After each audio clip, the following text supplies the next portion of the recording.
आइए mineral nutrition फटाफट देखें। बहुत लंबा चैप्टर है, बहुत छोटे से नोट्स लाया हूँ आपके लिए, इसको फटाफट आप इतना ही पढ़ लीजिएगा।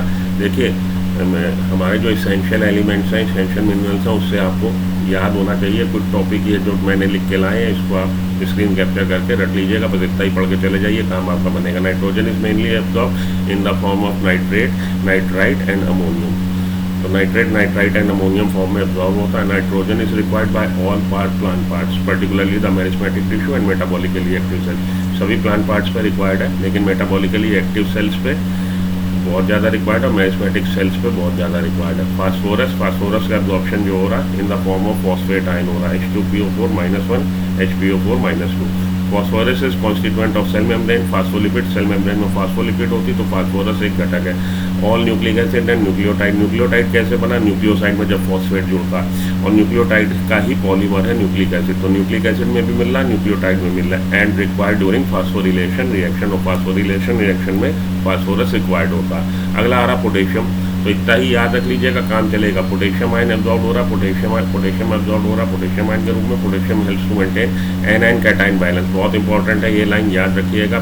Helps to maintain anion cation balance and involve in protein synthesis. Opening and closing of stomata, activation of enzyme and the maintenance of turgidity of cell, बिल्कुल रख लीजिएगा सिरदर्द की गोली की तरह। Potassium helps to maintain anion cation balance in cell, involved in protein synthesis, opening and closing of stomata, activation of ion. अब calcium पे आ जाइए। Plant absorb calcium ion from the soil in the form of calcium ion. During cell division it is use in the synthesis of cell wall, particularly as calcium pectate in the middle lamella. तो cell में during cell division में synthesis of cell wall में इसका role है calcium pectate बनाने में। Calcium pectate क्या है, calcium pectate middle lamella. Middle lamella क्या है, ग्लू है जो दो प्लांट सेल वॉल को जोड़ रहा है। It is also needed during the formation of mitotic spindle, mitotic spindle बनाने में भी कैल्शियम का रोल है। एक्यूमुलेट्स इन ओल्डर लीव, क्योंकि ट्रांसलोकेशन नहीं हो पाता, ओल्डर लीव्स में जमा हो जाता। मैग्नीशियम आयन पे आइए। Activates enzyme of respiration, photosynthesis, involve in synthesis of DNA and RNA.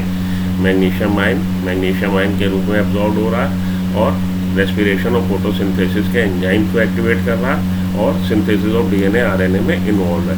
Plant obtain iron in the form of ferric ion, तो माइक्रो न्यूट्रिएंट्स में आयरन सबसे ज़्यादा पदार्थ में चाहिए होता है, आयरन की क्वांटिटी सबसे ज़्यादा हाई चाहिए होती है। It is important constituents of protein involve in the transfer of electron, और आयरन आपको क्लोरोफिल स्ट्रक्चर में भी चाहिए होता है। आयरन आपको ये प्रोटीन्स भी के लिए भी रिक्वायर्ड है, वो प्रोटीन जो इलेक्ट्रॉन ट्रांसपोर्ट चेन में इलेक्ट्रॉन कैरियर का काम करती हैं, such as ferredoxin and cytochrome. Important है लाइन। मैग्नीज पे आइए, बहुत इंपॉर्टेंट है, बहुत इंपॉर्टेंट है, बहुत इंपॉर्टेंट है। Absorb in the form of manganese ion, activates many enzyme involve in photosynthesis, respiration and nitrogen metabolism, बहुत इंपॉर्टेंट है, यहाँ से आपको क्वेश्चन आएगा। The best defined function of manganese is the splitting of water to liberate photolysis of water. Photosynthesis का समय जो photolysis of water हो रहा है उसमें मैग्नीज का रोल है, चाहिए होता है फोटोलिसिस ऑफ वाटर में। Zinc activates various ion, zinc पे आ जाइए। जिंक तमाम आयंस को एक्टिवेट कर रहा है, स्पेशली कार्बोक्सिलेज, और जिंक हमें रिक्वायर्ड है ऑक्सीजन सिंथेसिस में भी, ये बात भी ध्यान में रखिएगा। Boron is absorbed in the form of borate ion, तो BO3-3 B4O7-2। Boron is required for uptake and utilisation of calcium, important है। Membrane functioning, pollen germination, cell elongation, cell differentiation, carbohydrate translocation. MP-C3 याद रख लीजिएगा, MP-C3, MP-M membrane function, pollen germination, MP-C3 cell elongation, cell differentiation, carbohydrate translocation. ठीक है जी, चलिए आगे।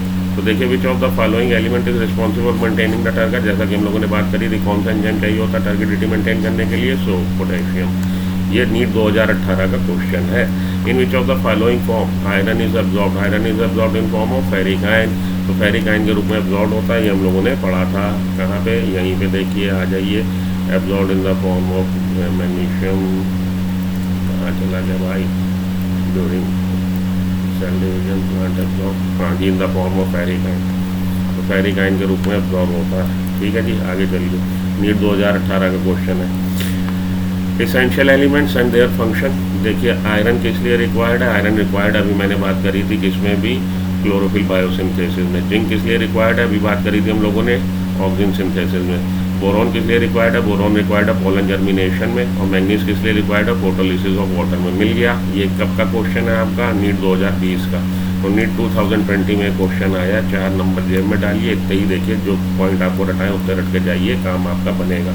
अब अगली स्लाइड में हम लोग बात करेंगे कुछ डिजीजेस जो इनके मिनरल सॉल्ट्स की कमी की वजह से, वो इसेंशियल मिनरल्स की कमी की वजह से हो रही है। तो अगली स्लाइड में मिलता हूँ। Till then good luck, good bye, have a nice day, thank you.